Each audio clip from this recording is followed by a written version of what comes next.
안녕하세요, 비트TV입니다. 일론 머스크가 입을 한번 털 때가 됐다고 생각을 해서 제가 멤버십방에 일론 머스크 이야기를 했었는데, 저번주 일요일쯤 제가 이야기를 드렸는데 일론 머스크가 드디어 또 한 번의 중대한 결정을 한 것 같습니다. 전 세계적 관종, 트위터 인수 포기를 했던 그가 다시 주당 54.2달러에 매수를 하겠다는 제안을 했습니다. 그러니까 도지가 8% 상승을 했어요. 자, 여기서부터는 구독자분들에게만 노출이 되는 영상입니다. 구독, 좋아요 좀 눌러주시고요. 요거는 제가 도지 83원일 때부터 그런 징후가 약간 보였는데, 기술적 징후가 약간 보였는데, 아니나 다를까 일론 머스크가 또 한 번 입을 털었습니다.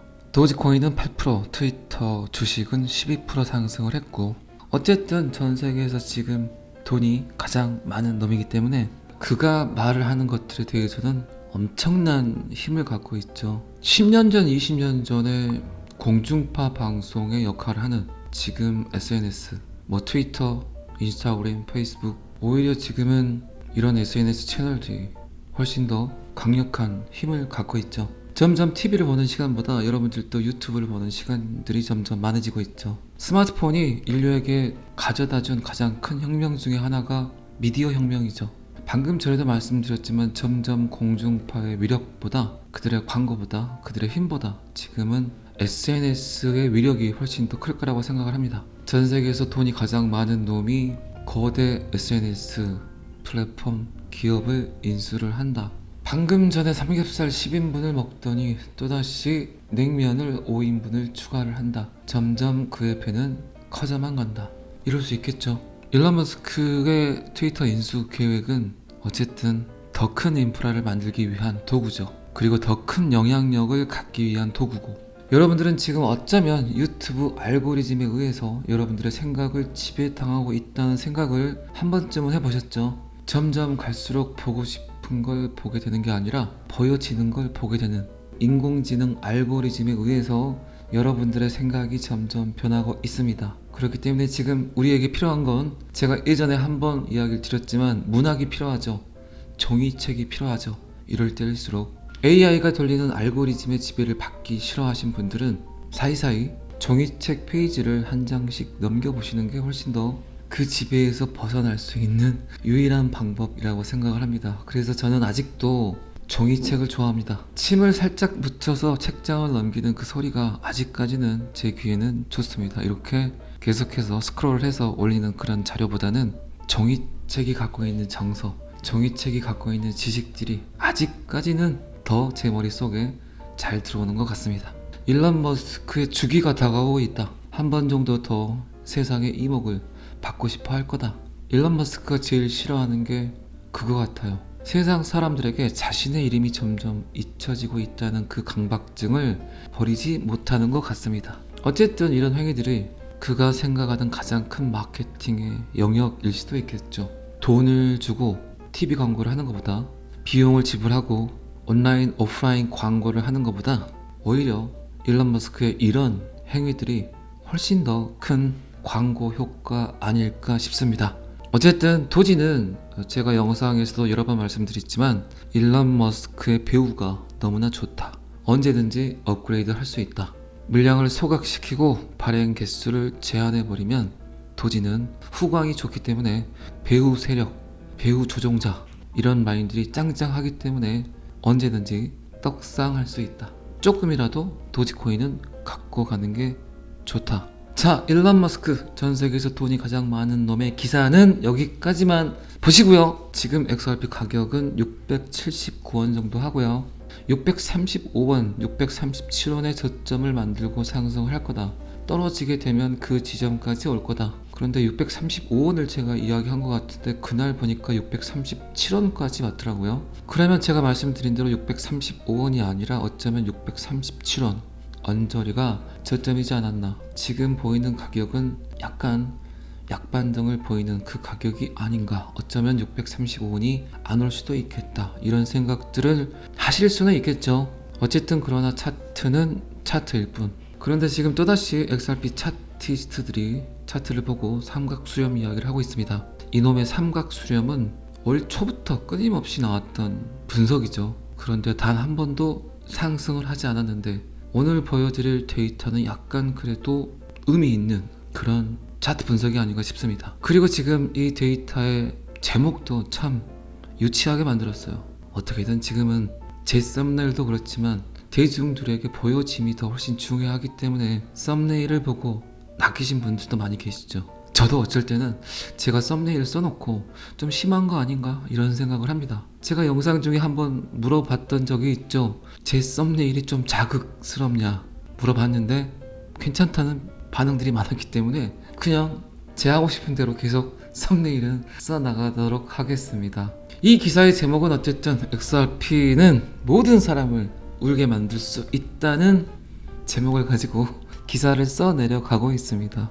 그냥 언뜻 보기에는 보기 싫지만 몇 번의 고민 끝에 클릭을 하게 되죠. 어쨌든 사람들은 믿고 싶은 것만 번다는 거, 버는 걸 믿는 게 아니라 여러분들의 마음속에 지금 어떤 걸 원하고 있느냐를 알기 위해선 유튜브를 열고 스크롤을 해서 여러분들이 보고 싶은 걸 클릭을 하게 되면 그게 여러분들의 지금 속마음이라고 판단하시면 될 것 같습니다.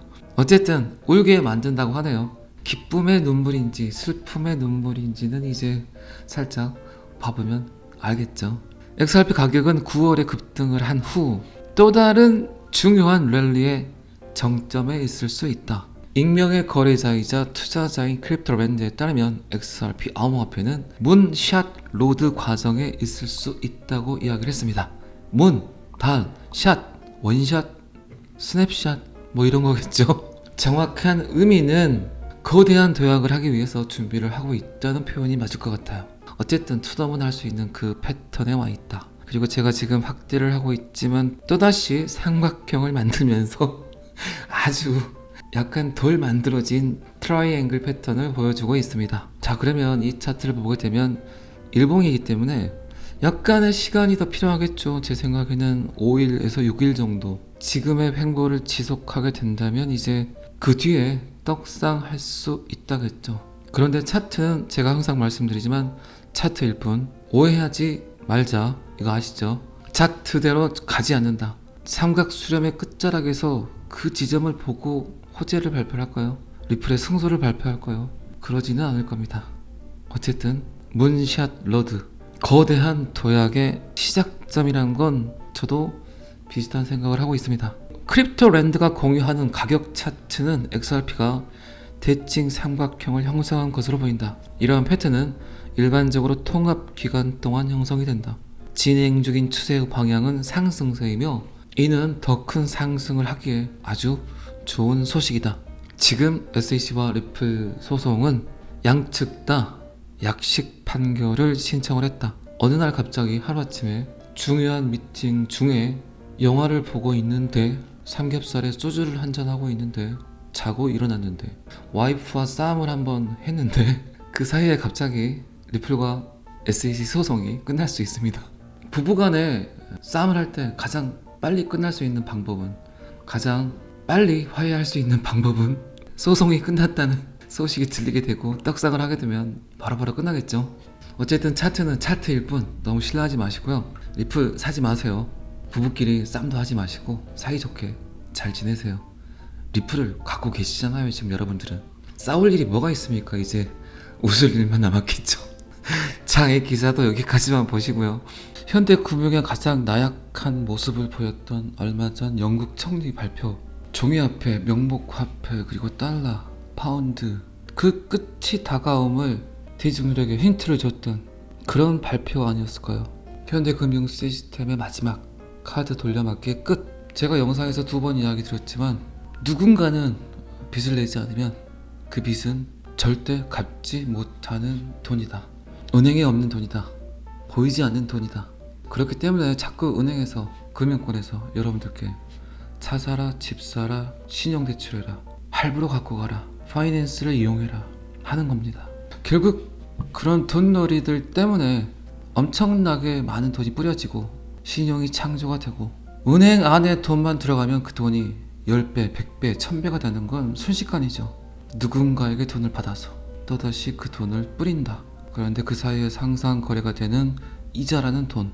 그렇기 때문에 계속해서 인플레이션은 발생을 하고 코로나 때문에 너무나 많은 돈을 뿌려서 1%, 2% 점차적으로 올라야 될 인플레이션율이 갑자기 8%, 9% 돼버리니까 당황들을 한 거죠. 이러다간 어쩌면 국가부도, 채무불이행, 디폴트 이런 현상들을 겪게 될 수도 있겠다. 그 전에 어떻게든 다른 국가보다 더 빨리 돈을 프린팅해서 선수를 치려는 그런 움직임들을 이제 수많은 대중들이 알아채 버린 거죠. 대중들이 더 이상 돈을 빌리려고 하지 않는다. 그리고 은행에서도 위험하기 때문에 쉽게 돈을 빌려주지 않는다. 이게 악순환이 되게 되면 그 전에 돈을 빌렸던 사람들이 어떻게 돈을 갚을 수 있을까요? 제가 그리고 제롬 파월 이야기를 하면서 0.75를 11월 12월에 그가 또다시 발표할 수 있는 용기가 있을 거라고 표현을 했었죠.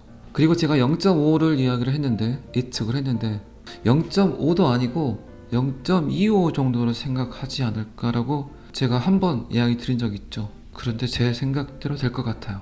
그건 뭐 이제 시간이 해결을 해주겠지만 제롬 파월이 한 번 더 미친 짓을 한다면 달러 패권, 달러 신뢰가 완벽하게 꼬꾸라질 수 있습니다. 그나마 지금은 달러에 대한 믿음이 조금은 남아있다고 생각을 하지만 한 번 더 0.75를 때리게 되면 우리나라도 마찬가지죠. 더 이상 미국을 신뢰하지 않는 국가들이 이곳저곳에서, 그것도 금융 선진국들이 그런 형태를 보이게 될 겁니다. 달러가 의미가 없구나, 달러를 더 이상 믿어서는 안 되겠구나, 이런 생각들을 하겠죠.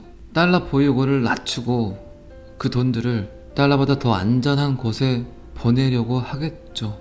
지금 전 세계 돌아가는 형태를 보게 되면 조금은 그런 힌트들이, 여러분들이 알아챌 수 있는 그런 데이터들이 나오고 있다는 건 여러분들도 인식을 하시죠. 돈이 갈 곳이 없습니다. 자, 과연 그 돈들이 어디로 갈까요? 그건 뭐 여러분들이 생각하시고 판단하시겠지만 제 생각에는 암호화폐 뿐이라는 거죠. 영국이 시장 불확실성을 경험함에 따라 비트코인 거래량이 급증을 했다. 일시적으로는 지금 비트코인을 모르는, 블록체인을 모르는, 암호화폐를 모르는 사람들이 안전자산으로 선택을 한 것들이 비트코인이겠죠. 그리고 그런 돈들이 쌓이다 보면 비트코인 뿐만 아니라 비트코인 외의 암호화폐를 보게 되겠죠. 그리고 이제 비트코인을 이해하고 블록체인을 알아가게 되고 그들의 지식들이 높아지고 그 안에서 또 다른 집단 지성이 생기게 된다면 비트코인 뿐만 아니라 이더리움, 그리고 XRP, 그리고 그 외 메이저 알트코인 쪽으로 돈들이 그냥 유입이 되게 될 겁니다. 어쨌든 지금은 돈이 어디로 갈까요? 곰곰이 한번 생각을 해보세요. 코인 종류 안에서 어떤 코인이 오를까를 생각하지 마시고 전 세계 지금 경제 뉴스를 보게 되면 결국 가장 큰 이슈는 점점 달러의 믿음이 사라지고 있다는 거죠. 근데 달러뿐만 아니라 기축통화라고 자청을 했던 그 외 화폐들도 엄청난 위험에 노출되어 있습니다. 방금 전에도 말씀드렸지만 사람들이 어떤 걸 믿게 될까요? 어떤 자산군이 지금 인플레이션 그리고 경기 침체 이곳에서 본인의 자산들을 지켜줄 거라고 믿을까요? 시간이 좀 더 지나면 알겠지만 많은 사람들이 지금 인식을 하고 있습니다. 조금씩 이해를 하고 있고 결국 그런 것들이 가장 크다는 거죠. 암호화폐의 암자도 모를 것 같은 사람들, XRP의 X자도 모를 것 같은 사람들이 지금 대중매체 SNS를 통해서 암호화폐를 브로드캐스팅하고 홍보하고 광고하고 있습니다. 그건 뭐 이제 여러분들 보시면 아시겠지만 제가 이틀 전, 3일 전 정도의 이야기를 했었죠. 국내 경제 이코노미스트들도 이제 주식을 다뤘던 사람들이 하나둘씩 암호화폐를 광고할 걸로 보여요. 제 생각에는 어쨌든 그들도 해외 채널에서 방송됐던 그런 지식들을 가지고 국내 그들의 구독자들에게 이야기를 하고 있기 때문에 이런 상황들이 계속해서 이제 조금씩 벌어진다는 거죠. 결국 댐을 무너뜨리는 건 작은 동전 크기만한 균열이 그 댐을 무너뜨리잖아요. 그런데 지금 댐의 균열이 주식이라는, 부동산이라는 거대한 댐의 균열이 생기고 있다는 거죠. 달러로 만들어진 자산군들, 거기에 따르는 위험성, 결국 안전자산이 뭘까? 진짜 비트코인 암호화폐가 인플레이션 해지의 도구가 될까? 도구가 될 수밖에 없겠죠.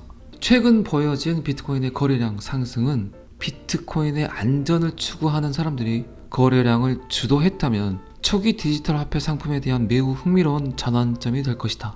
더 넓은 시장에서 이를 어떻게 보고 있는지 충분히 알 수 있다. 방금 전에 여러분들께 제가 이야기를 했던 그 내용들이 지금 나오고 있습니다. 특히 지난 몇 주 동안 파운드와 엔화 같은 통화가 흔들릴 때 사람들이 공황 상태에 빠지기 시작하는, 전 세계적으로 빠르게 하락하는 법정 통화의 상황을 조사하는 외환 거래자가 있다고 조정을 하는 사람들이 있다고 일단은 상상을 해야 한다. 지금까지 점점 더 많은 투자자들이 비트코인 및 기타 암호화폐 자산을 잠재적 헤지로서 더 매력적인 투자 옵션으로 보기 시작했다. 인플레이션에 대한 우려는 여러 명목 화폐 사이에 널리 퍼져 있으며 비트코인은 채권 및 주식 하락에 비해 위험을 분산시키는 좋은 방법이기도 하다. 주식을 조금 갖고 있지만 일부를 일단 암호화폐 쪽에 넣어볼까? 이런 생각들을 한다는 거죠. 그러다가 조금씩 암호화폐에 투자하는 비율이 높아진다는 이야기를 하고 있습니다.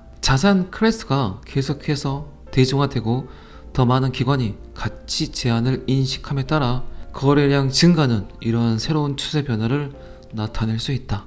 이는 특히 미국 주식시장의 시가총액이 작년에 크게 하락을 한 현재의 전통적인 시장 환경을 고려할 때 충분히 사실이다. 금과 마찬가지로 비트코인은 자체 정책에 대한 헤지가 될 수 있다. 일부 사람들은 이미 그 시도를 하고 있다. 파운드 외에도 주요 법정 화폐는 신흥시장보다 급등하는 달러로 인해서 더 큰 타격을 받고 있다. 숨만 쉬어도 돈이 빠져나가고 있다. 아무 짓도 하지 않았는데 그냥 계속 마이너스다. 환율 정책이 그렇게 무서운 겁니다. 국제금융연구소 수석 이코노미스트인 로벤 블록스는 이번 주에 비트코인을 보니까 상황이 바뀌고 있다고 이야기를 했습니다. 여러분들은 지금 겁나게 허벌나게 굉장히 매우 잘하고 계신 겁니다. 코인 하나를 보지 말고 지금은 전 세계가 어떻게 돌아가는 것을 먼저 인식하시면 여러분들에게 직접 아주 잘했다고 칭찬할 수 있는 모멘텀이 되겠죠. 여러분들은 하루에도 너무나 많은 인사를 하죠. 여러분들 본인이 아닌 타인에게. 그런데 진짜 여러분들이 인사를 해야 될 상대가 있죠. 안녕하냐고, 오늘 또 잘 살아보자고, 몸은 좀 어떠냐고, 여러분들 자신에게 안녕하냐고 오늘은 꼭 인사하시기 바랍니다. 여러분들이 가장 아껴야 될 사람은 여러분들 자신이잖아요. 그렇죠? 전 항상 여러분들의 성공 투자를 기원합니다. 오늘은 여기까지 하겠습니다. 구독과 좋아요는 항상 저를 너무너무 힘나게 합니다. 감사합니다. 비트TV였습니다.